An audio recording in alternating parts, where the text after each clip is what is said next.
What's up, everybody? Okay, so this is my first fishing video, and today we're going to be talking about lures I got from one of my sponsors here, called Huntington Lures. They're all handmade, homemade. They're good quality, and they're pretty cheap. See, just like the sticker says. All right, so before we get into this, if you do like what you see here, and they have more colors, everything than what I've got here. This is just a small amount so far. I will be putting the link on this, whether it's on Facebook, YouTube, Instagram. Okay, you can go and check them out. I'll also be putting the promo code so you can get a discount on anything you get. All right, so the first one we got here is a color that I hear about all the time. A lot of people like to use it. They say it works well for them. And that is watermelon. All these worms I got here are 6 inches. And one thing I like about these worms, and I've had a few other worms like this, and this is why I've grown an appreciation for them, is the front of the body you can see is perfectly round, like any other rubber worm should be. But the tail, it's got a flat side. So what I'm getting at here, and what I like about this, is these worms have a lot of action in them, it seems.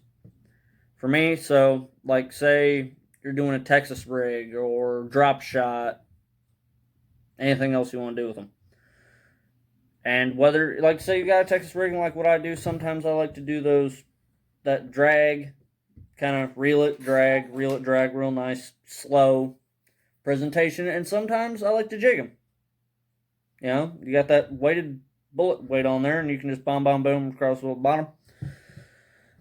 So that's why I like this flat tail so much, is it gives it a lot of wiggle.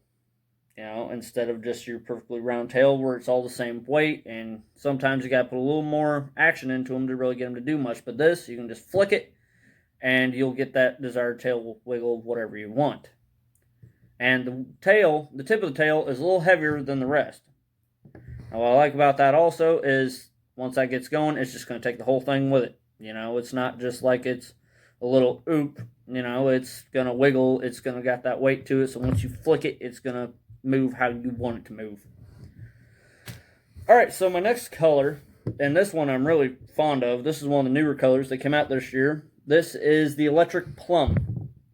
As you can see, it's kind of a brighter purple. Now, but the funny part is when the light hits it, it takes on kind of a blue.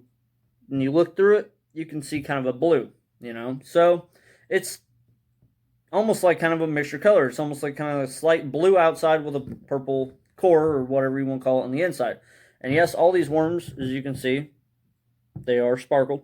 So especially on a sunny day, you know, they give that a little extra flash, kind of a little more eye candy for the fish. So this lure right here, this is one of them colors I think I'd use in any situation, you know, especially more on a brighter day, because it can take on the kind of blue tint, a little lighter color tint. But I feel like if you're fishing darker, muddier water, at the same time, it still has enough darkness to it to give off that good silhouette that you want. And then we got the Plum Crazy, which is a darker purple, kind of a purplish black, and it's still, you know, you still got your old sparkles. And the flat tail, all of them have that flat tail. So, and this one, if this one does not work as much as you want for giving off a good silhouette, this or the watermelon will be your two best ones to go with.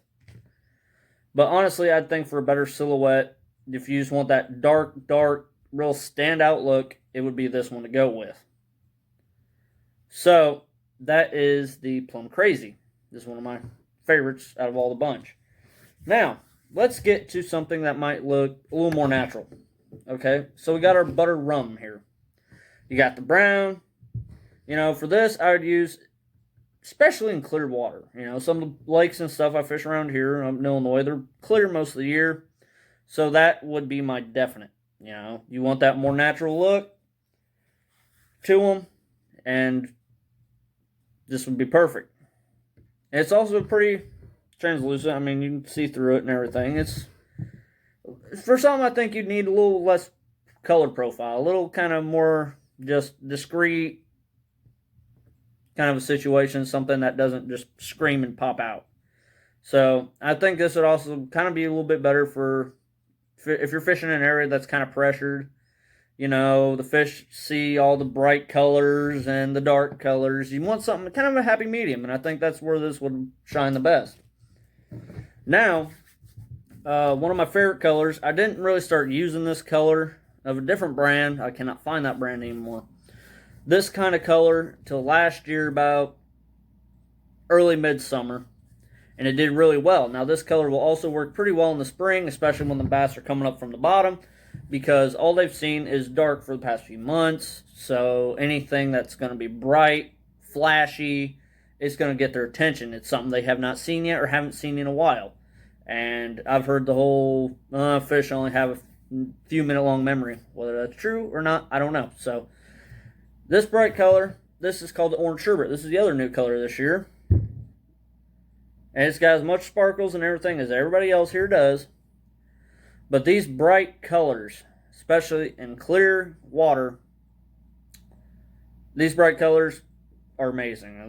These orange worm, I don't know what it is about the orange worm. I've used some yellows, some pinks, and had decent amount of luck with them. But for some reason, orange and red are the two ways to go, and it seems like you want a bright colored worm. Alright, now we're getting to the tail end of this. And there's two more things that they sent me. And I love very much. They're both the same color, but they are different types. Now, anybody else that's like me, I love throwing jigs. This is their 1/2 ounce dark watercolor swim jig. Now, I'm not used to throwing a jig quite this heavy, but this jig is really good. Oh, both these jigs, I mean, the weight for them, they're good for punching. Like if you're trying to punch through grass, you want to rip it through grass.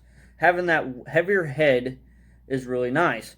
Now, like I said, anybody else knows jig, but for some people who might not, swim jig, they will often have that pointed head, and that is for so they can cut through grass and everything else really well. It's kind of a bit of an aerodynamic thing, you know. It's like a windbreaker on a truck. It's so it can go through it smoother and not get as caught up or be as resistant.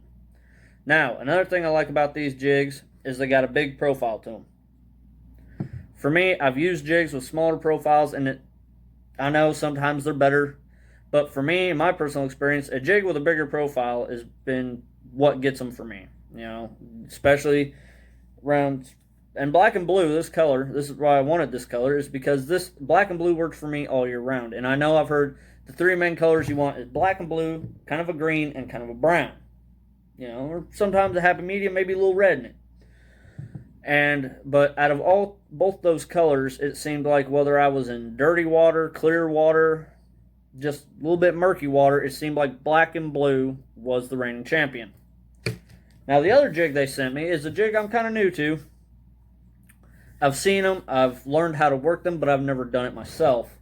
And that is the great and infamous football head jig. Now, the football head jig, I'm figuring the reason it's called that is pretty self-explanatory. It looks like football.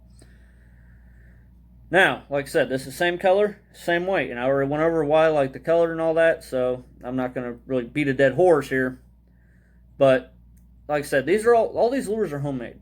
Yeah. And they're very good price. And like I said, I'm going to be putting the promo code in it and get you a 15% discount anything you get. They also got these awesome stickers if you want some of those. And anybody here who watches this, who knows me, sees me on a somewhat regular basis, if you'd like to, I also got some cards if you'd like those. These guys also make some very other cool lures. They also make some buzz baits, which I'm very excited to get a hold of some of those. I believe they make different size blades, whether it's double blade, triple blade, whatever you want for buzz baits. They're one of my favorite topwater lures, and anybody who bass fishes, most of them, weak spot for topwater. You know, you get that blow up, it's just so fun. And also they make trailers. A lot of trailers, they can make any trailer that will go according to color with their jigs.